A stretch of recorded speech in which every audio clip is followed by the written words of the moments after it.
আল্লাহও চায় আপনি আপনারা ছোট করেন। আল্লাহর এটা দেখতে বড্ড ভালো লাগে যে আমার বান্দা ছোট হয়ে থাকতে চায়।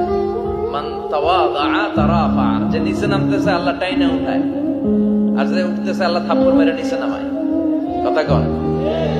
মুসা আলাইহিস সালাম, সহিহ বুখারীর বর্ণনা, বনি ইসরাইলের লোকদের মাঝে ওয়াজ করতেছিলেন, নসিহত করছিলেন।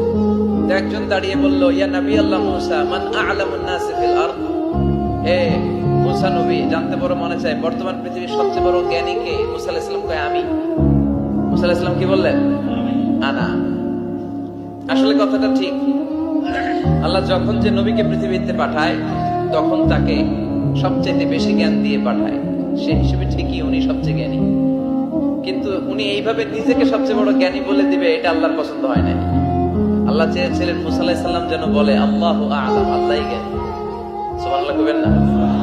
কিন্তু তা না করে উনি কি করলেন? যখন বলল সবচেয়ে বড় জ্ঞানী কে, উনি হুট করে কি বলে ফেললেন? আনা, আমি। আল্লাহ এটা পছন্দ করেনি। আল্লাহ ডেকে বললেন, মুসা, ইউ আর অ্যাবসলিউটলি রং, তুমি ভুল করেছো, তুমি সবচেয়ে জ্ঞানী নও, তোমার চেয়ে বড় জ্ঞানী আছে।